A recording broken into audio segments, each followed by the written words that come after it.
Welcome to Date with Danu. Every single week, we always bring something exciting, interesting, and different. This time around, we wanted to speak to you about something very important on our Naked Truth edition. Today, we are speaking about the battle that mankind has with this thing called cancer. It has been around, and we have all been exposed to it. If it's not on you or on me, it's either with someone close to you or in your society, your neighbors or your friends or a family member. Let's speak more about it. As my first guest on the show, I have someone who is super interesting, creative, photographer, very vocal about the viewpoints, but I'm super happy to have this amazing person who is a true inspiration, Natalie.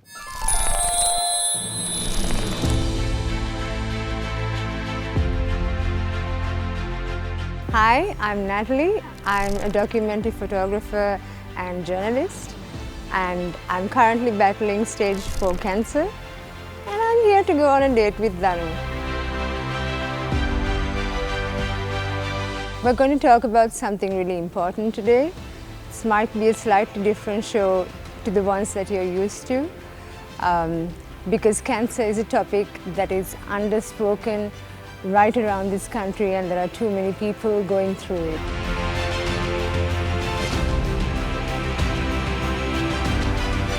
I've been watching A Date with Danu for quite a while now, and it's been such an honor to watch Danu grow from strength to strength. We've known each other since Danu was in school, I think, and to see the kind of topics that he tackles, from the frivolous and fun to something as serious as cancer or HIV, that's kind of amazing.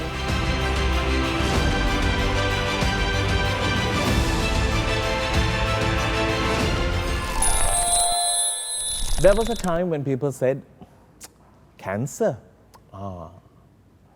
Sin, no? And we tend to keep ourselves away from it. But it's now within us. It's everywhere. And funnily, I have to say this, when my mom was diagnosed with cancer, the doctor said, those days I used to give this sad news to 1 in 1,000 people. Now every day when I sit on this chair, I have this news to give someone. Now this is 11 years ago. Things have changed. Thank you for being here. Thank you for having me, Danu. I'm seeing Natalie after a long time. And when I saw Natalie on this webinar, first I was taken back. I was like, hold on. And then I reached out to Natalie soon after. Thank you for being here. I must say, you're rocking this look. Not bad for a stage 4 cancer patient. Definitely. Huh? I like that positive attitude. And more than anything, I think that's what's needed. Yeah. So 2020 has been a remarkable year for all of us. Yeah. It has been a year where we have actually found ourselves. We have founded our inner self. Yeah. But it has really given you more things to deal with. Yeah. I mean, yes, since the lockdown started, I found a lump in my breast. I was not able to go and have it checked out. But what made you self-examine? That's something that whole look, touch, feel thing. Not everyone does it. Yeah, I didn't. No one does it. Yeah. Neither did I. Okay. I was having a particularly painful period, and your breasts hurt when you have bad periods. So I was just massaging my breasts, and then I found this like giant mammoth of a thing in one of my breasts. And here am I sitting down in a militant lockdown, trying to get myself to a hospital to be actually officially diagnosed. And that took about 2.5 months. Yeah, with everything locked down, and also you have a kid. I have a kid. Do I leave a little kid at home and go to the hospital? And also day-to-day work gets in your way. Of course, of course. And we are not trained to take care of our health, especially as women. Women's health is in such shambles because women are not encouraged to talk about their breasts or their vaginas. We only want to look at women's bodies in a sexual context, and as a result, we are having so many women being diagnosed with serious illnesses because they don't know how to talk about nor examine their bodies. And reach out and be like, listen, I feel something on my breast.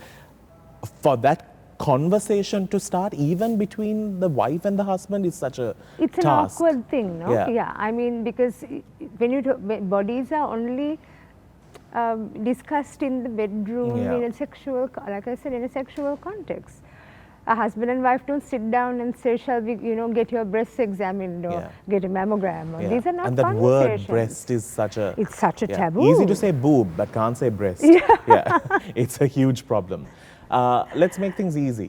So let's use the word boob for now. So I don't this- have any. Yeah. Now, 2020, you went into 2021. 2021. Yeah. But Oh no, yeah, 2020. yeah, It's- 2020 you went into the hospital after the lockdown was lifted. Yeah. And what happened after? I picked a random doctor, and like I said, And we you have. trusted the institution. Of course. Yeah. I mean, I went to a private hospital, the closest to home, because I have a kid waiting for Yeah. me. Yeah. And met a female oncologist. She didn't take more than a couple of minutes to figure out that this was not merely, An easy cancer to deal with. no. She already recognized the fact that it had spread into the lymph nodes in my armpit, and she gave me a massive treatment plan, but then friends intervened and said, you can't go to an unknown doctor, you have to go to the best doctors, the best surgeons. And I was given the names of men, of course, because this is how it goes. And I was sent off to Maharagama to start treatments. What happened there was that the hospital team treated a spreading or a metastatic cancer as an isolated breast cancer. And no matter how many times I requested additional scans, they snapped at me and they refused to do these additional scans. Because you knew it has spread and you wanted. I wanted to know. Yeah. I wanted to know where else it was. And it took me months to go back to the first doctor and find out that I don't only have breast cancer, the cancer has spread to my brain, my skull, my spine, my ribs, my whole pelvic region, my legs, my liver, my lung. So this is not Just one area anymore. yeah, this is where isn't the cancer right now. And all of this could have been circumvented right at the beginning if they were testing properly at Maharagama. Or they've at least heard you. They didn't listen to me. You're the patient, so you shut up. Yeah. And you just do what you're told. We have so much more in this. The next guest who I have on the show, I must say she has been someone who I fight with, I have fun with. She has literally climbed on me because she's that tall. She's definitely a vibrant personality, but her journey with cancer has been a long journey. When she was a kid itself, she fell in love in contributing and adding life to those who feel like this is the end of the road. But circumstances made her realize she too was a cancer patient. We'll speak more, of course, with Kamilka on the other side.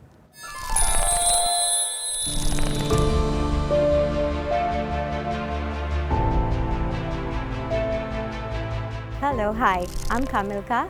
I'm an architect, artist, interior designer and founder of Spread a Little Love. But I think above all else, I'm a human being and I'm here to go on a date with Danu.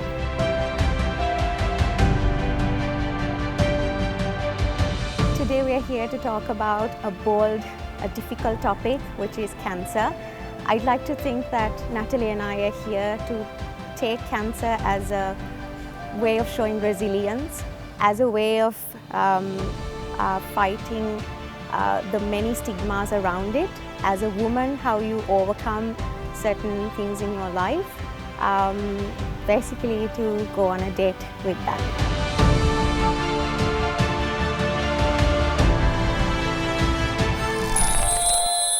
Welcome back to the show. I have Kamilka, who is also an architect. How do you do site visits? I get a ladder. Okay, so for Well those who are done. wondering, Kamilka and I have known each other for a long time. I actually first met Kamilka with one of her projects, correct? Yes. Yeah, and when you were working for CCC. Yes, volunteering. Yeah. But yes. Amazing. So that's where the journey starts. So the reason why I wanted to bring Kamilka as a part of the show, have you all ever met before? No, we haven't. No, we haven't. But we have. My brother happened to be a Yeah. mutual. Yeah, Right. because of the theatre circle. Yes. Oh, that's amazing. That's how we also know. Yeah. Yeah. Sorry, it's for the theatre people.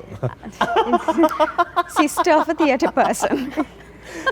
So Kamilka, you were always so keen in helping those who are at the cancer hospital, kids, everyone, and you literally go down to every single thing that they need and you only get the essentials.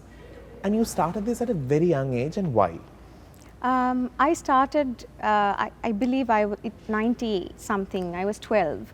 And I had recently volunteered with my aunt to give SAGO or something like that at the cancer hospital.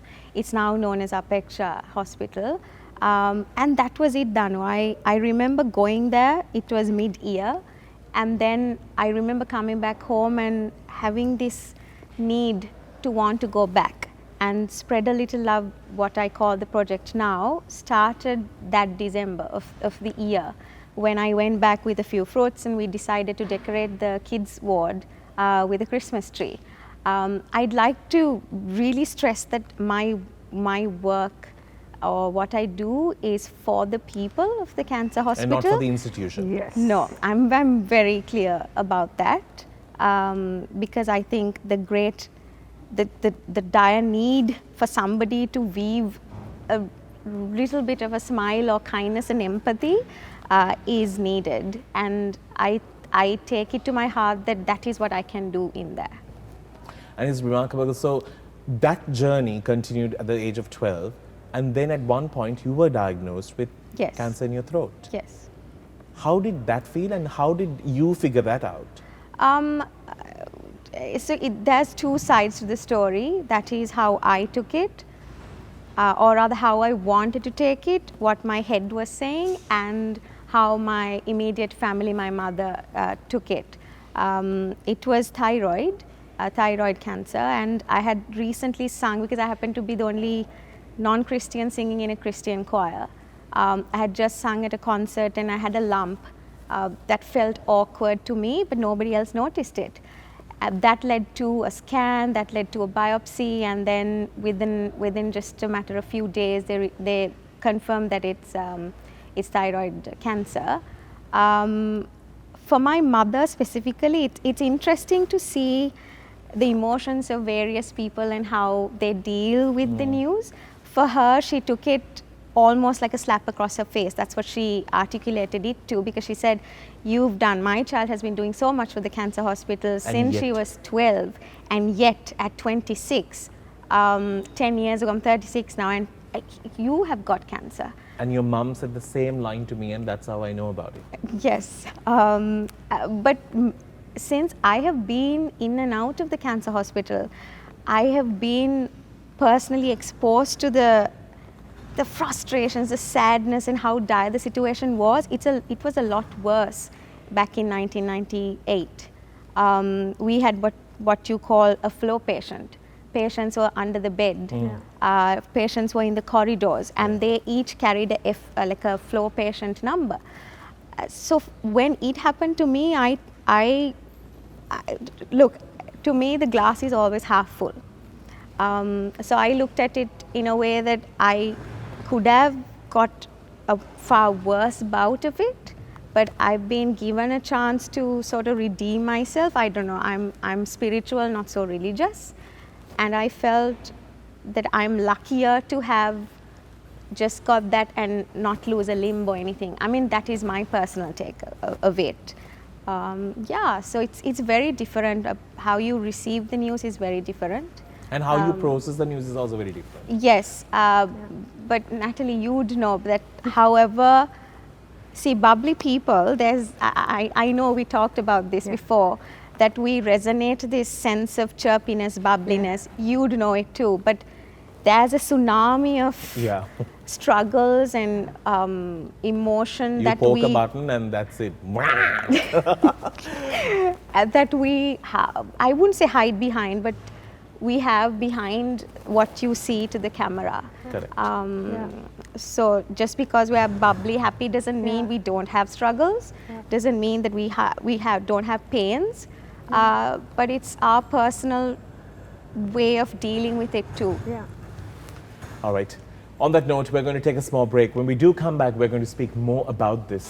Do stick around.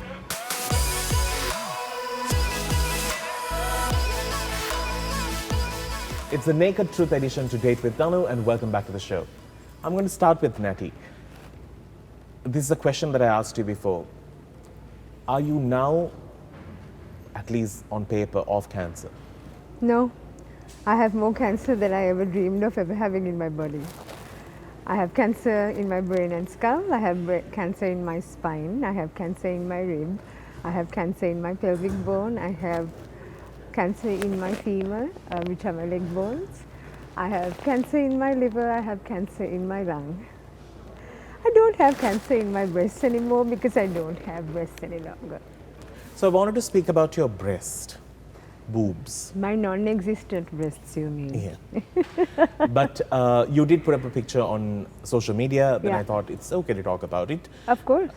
Tell me, a lot of people spend a lot of money in making it different shapes and sizes and perky and not so perky. Yeah. Even those pictures are not out there. But you had all the courage to put this up and to speak about it. Tell me, how was that moment? And are you happy with the scar? Or does the scar represent something that the system is letting you down? My surgery wasn't a surgery, it was a butchery. So I wish the surgery was done better and neater, but the surgeon I had wanted doing my surgery didn't even turn up at the hospital, let alone the OR that morning. And I was cut open and stitched up by a bunch of juniors. So the scar itself, I don't like the scar. That doesn't mean I'm not okay with the fact that I don't have breasts. I photograph myself because my photography is about truth telling, and this was a truth that no one was willing to talk about. I'm not sure what perpetuates the idea that breasts make the woman. I mean, what the hell do my breasts have to do with who I am as a person, right? But we keep feeding women these fake ideas, and these ideas take up more room than the actual cancer and the things that you have to battle. Isn't that just ridiculous? Did you feel that the hospital should have given you more information? The hospital didn't give me any information. No matter what questions I asked, I get snapped at. It's like Did they you get don't snapped have at because you were questioning the system? Well, I was questioning why I hadn't been scanned. If I had been scanned, they would have discovered the brain tumors, the spine tumors, you know, they would have discovered everything else in my body, not just treated the isolated breast cancer. And also going to the private sector to do your cancer treatment is so expensive. It is.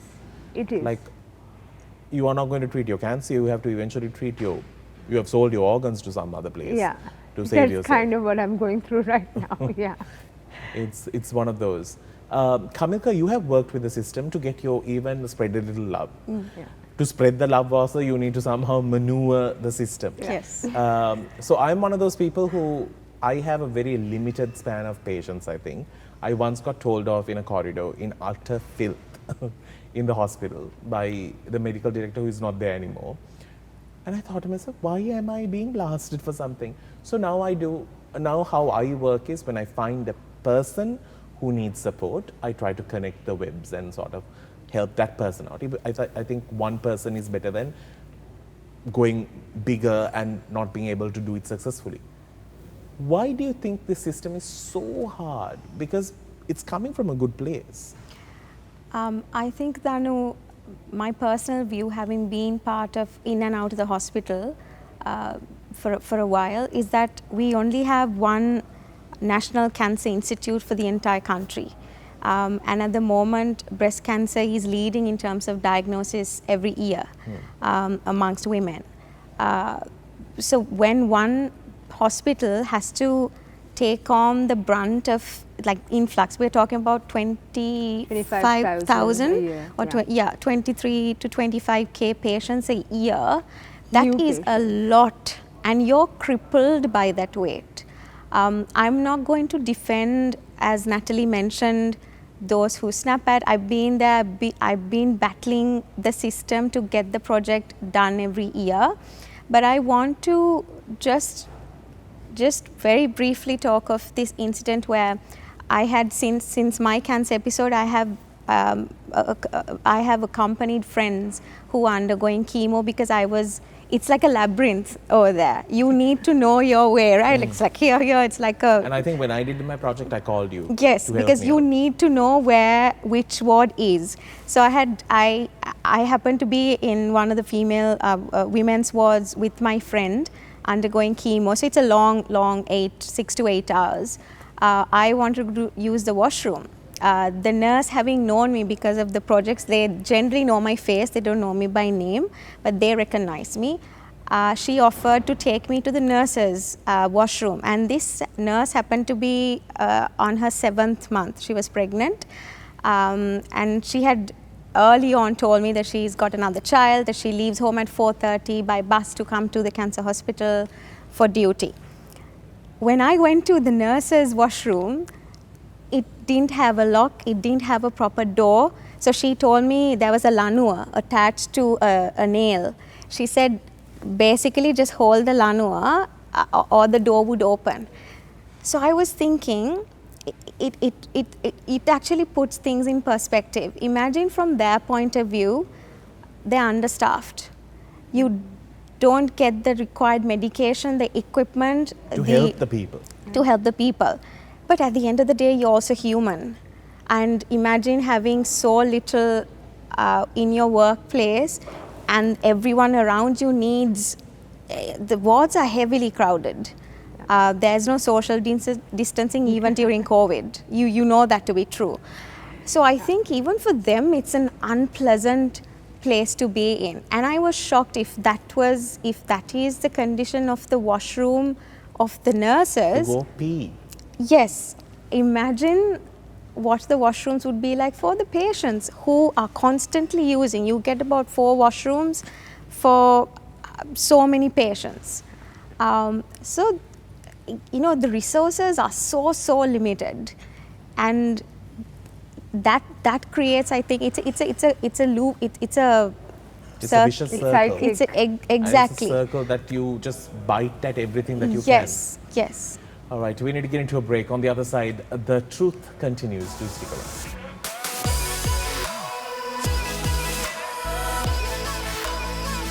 Welcome back. So cancer is something that we always thought it's so far away in our family.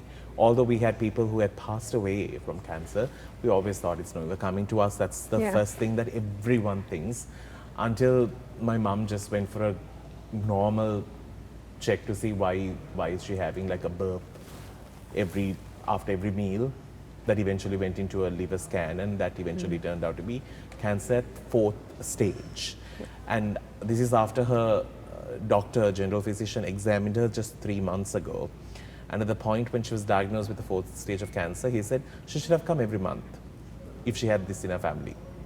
I said 3 months is good enough. Normally it's every 6 months. So this is how you are sort of let down by the system.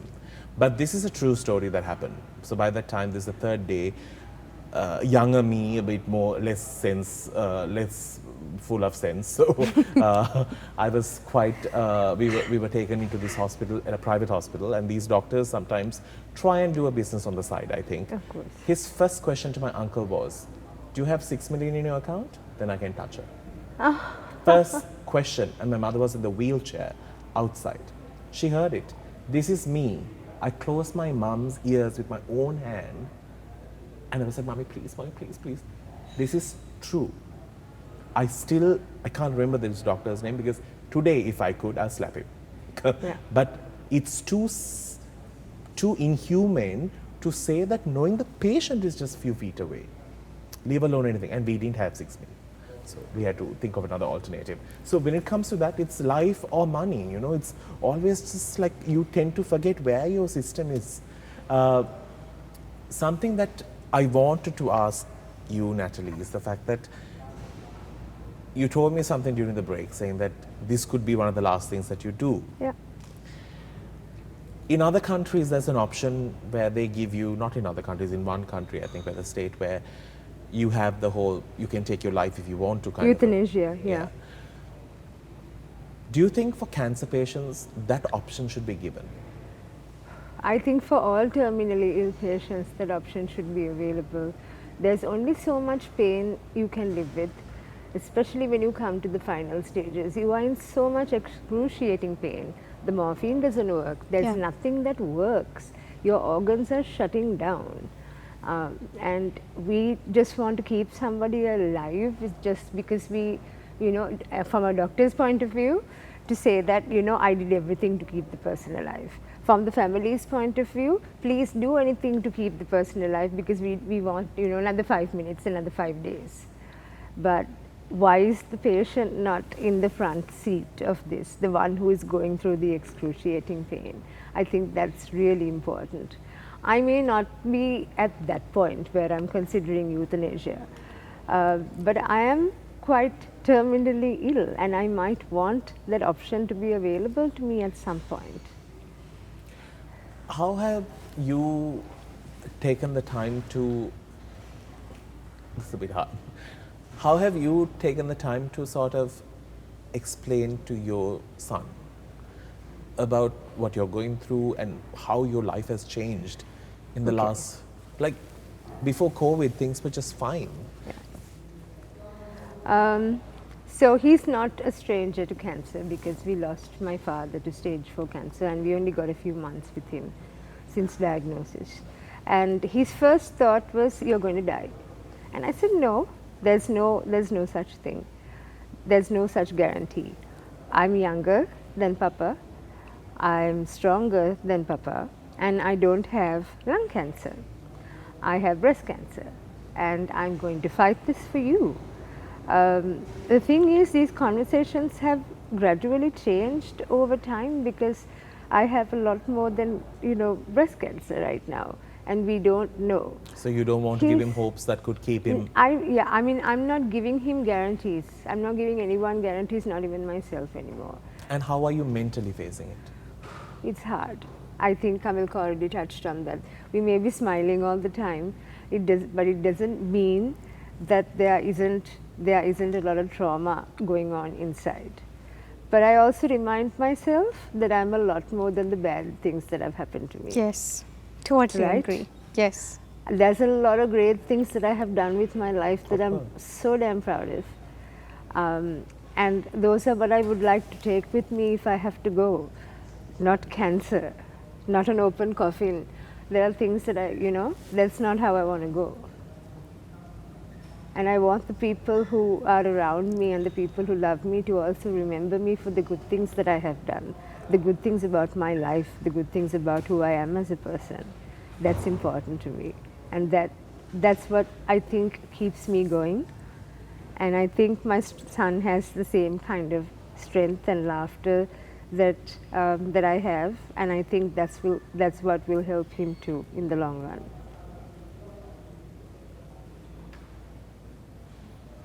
I need a minute. We'll see you after this.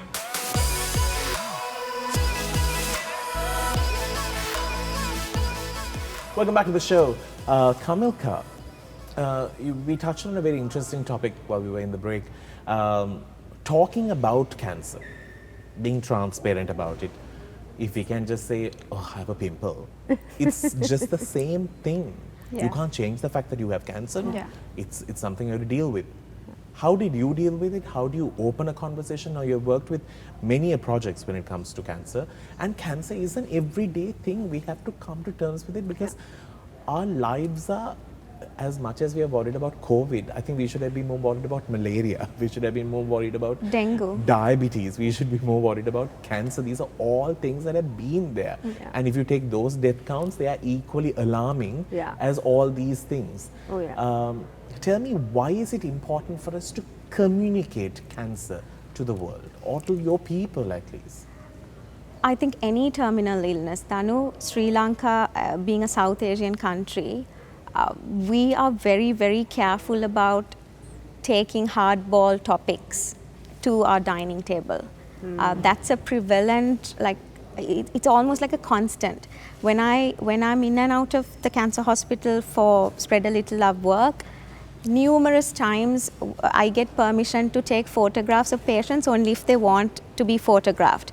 Families have come, sometimes the fathers want to carry the children, you know, but there's always also been many times where patients come and ask me and tell me not to put the pictures anywhere because either the families don't know they're here, or their proposals, the concerning parties of the marriage proposals do not know that they're undergoing cancer treatment, Yeah. or similar. So there's this instant stigma attached Yeah. to the word cancer. Yeah. But as Natalie pointed out, cancer, nobody asked to get it. Like you said, it is like getting a pimple. It's one of those things that you get, and you must be able to talk about it because it takes a whole village of support, Yeah. friends, families. I'm not saying blood relatives, but your tribe, like your people. It takes an entire village to support one person. So imagine feeling so isolated that you first can't vocalize it, that you have to hide the fact that you have cancer. I think should be broken down. I have been extremely vocal from day one, simply because I think as a child in my early, from my childhood to where I am now, I've been exposed to cancer through projects, then on my personal journey. So I have absolutely no qualms in like saying I had cancer, and I don't use it as a sympathy card. Some people have told me that I talk about it. I don't like to mention names, but that I talk about it as almost like as a way of getting sympathy. No, but I think if I can talk about my journey, there might be several people who are afraid to talk, who might be motivated to talk. And my God, it does not define you. And only if you have battled cancer, not necessarily any you need to get any cancer. terminal illness, there's this shame attached to it. It shouldn't be like that. I think it's equally painful when you have someone in your family fade away from something so bigger and brighter to something so smaller and fragile in front of you, and you're like, how in the world did this balloon just go away? And you see it day to day, and it's like, I have not got cancer, but I saw someone who gave birth to me just literally shrivel away. It was just like, she literally just, when we dressed her for her funeral, her jacket was so big that they couldn't tuck it in more. And this is in span of 14 days. And I'm like, come on, that's what life is all about. Wanted to ask you, this conditioning your mind, thinking that these could be your last days, or conditioning your mind saying, is this the end of the road for me? Is not an easy task, because it's not. an accident is something that is unexpected, a fatal something is unexpected, a natural disaster is. But this is like, it's like somebody has kept an alarm next to you. How do you deal with it? Because I'm asking you, for those who are trying to deal with it themselves, to know it from a point of view from yours. I learned a lot from my dad's passing too. I mean, those last 2 weeks, like you said, is so traumatic. They just become a shadow of themselves and then they leave you. But I also learned from him, he had 8 months from the time he was diagnosed. I learned that he decided to be a better human being. He decided to make peace with the people he hadn't made peace with for 20, 30 years. he decided to make peace with himself. And watching his journey has given me a lot of strength. And we are very much alike. And I think it's from him that I find the strength to keep laughing, to keep smiling, to keep making peace with the people that I love and I don't want any animosity with. That's Those amazing. things are really important. And also the fact that there's another question on these lines. Konde tamai lassana.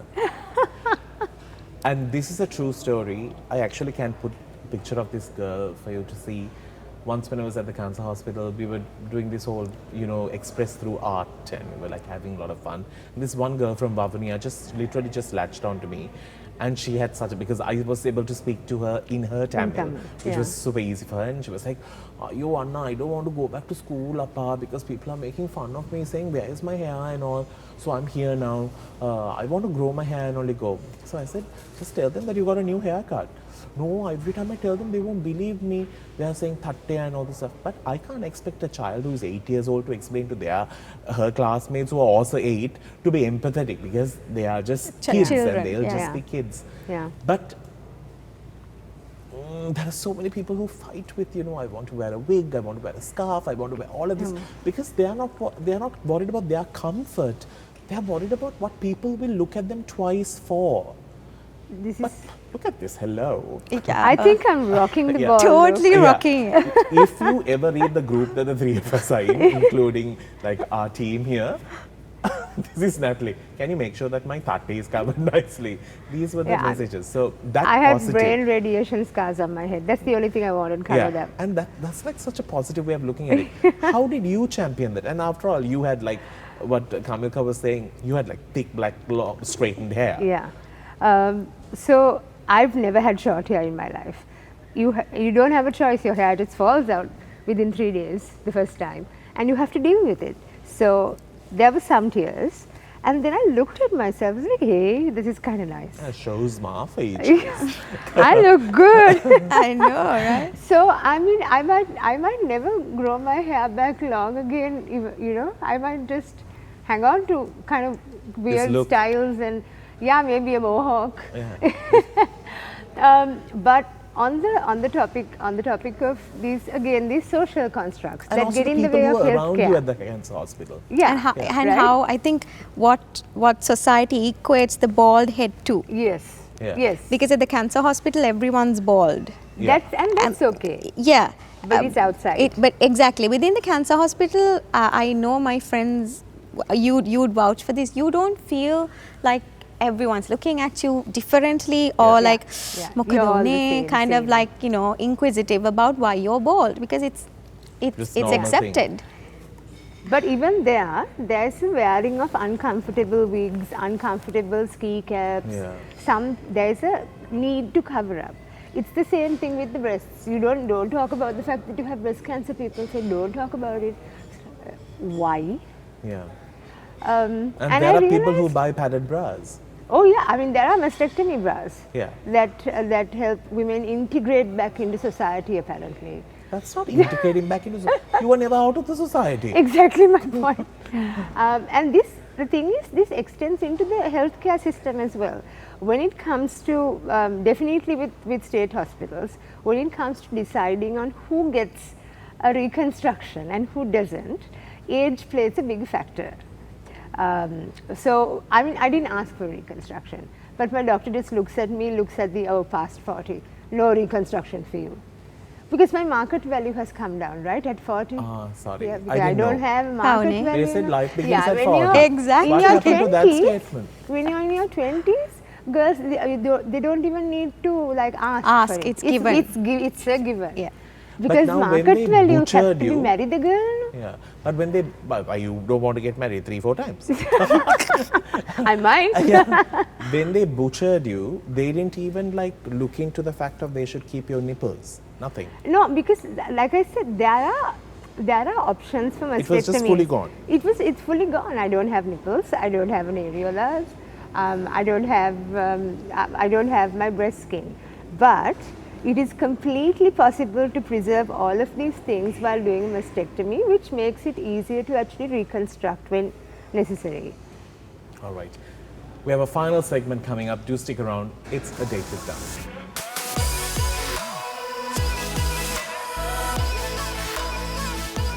Final segment. I have two very strong women. I'm telling you, hard to like say anything like very opinionated. Huh? Hard, like can't. I've been just a victim here most of the time, especially with that one's mouth. But I want to speak about leave all of this, with all what we are going through. Still, you guys have just come out of all of this. You all have done so much in life. There's so much to celebrate every single day. Kamilka, how is your work going? Work's good. The work's picking up. I have to, of course, fold the ladder and take it in a big bag every day. But honestly, I think any work that comes my way, I've considered it a blessing. Especially considering the time. Yeah, it's trying times. People are losing jobs. People are being let go of. So any work, however small, it is a blessing. Yeah. So I'm immensely grateful for the work. And Kamilka is the one who I always recommend. Anytime there's something on Facebook, do you know of an architect? Kamilka.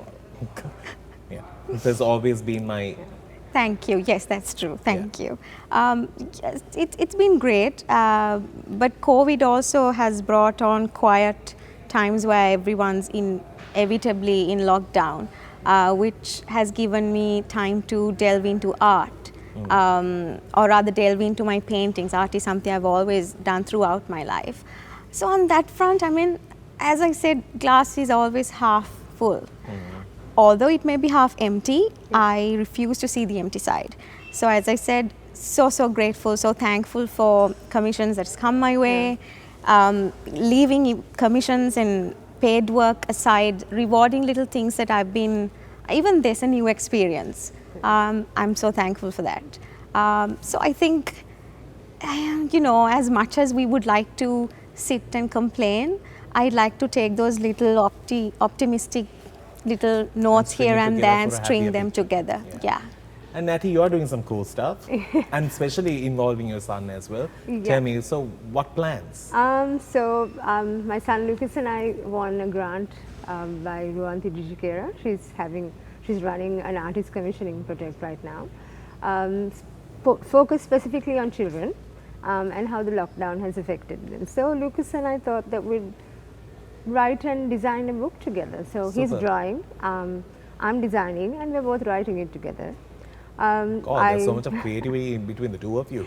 Lots of fights. Yes. Lots of fights. That creative people can be a bit annoying. I'm just letting you know, we all three of us are. Yeah. I won a second grant to launch a magazine for my gender and dialogue platform that I co-run with two other people. I'm kind of really proud of that too. We've been running it for a couple of years, and now the grant will turn it into an official magazine on queer culture and feminist culture. Amazing. Yeah, and I think that's really important because we don't have enough queer narratives in the media. And final question I wanted to ask you. When I spoke to Natalie, Natalie insisted that I address Natalie as them. Yeah, they or them. They or them. Yeah. What made you take that decision?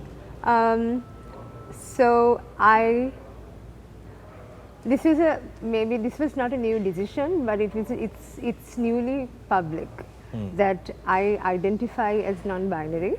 I do not like gender-related pronouns, and I don't want to be like addressed by them either. I don't identify as a woman. I don't identify as a man, and I'm actually in that sense grateful to the breast cancer. By having a body today that doesn't quite fit into society's ideas of what a woman should be, I get to middle finger the world and tell them this is who I am.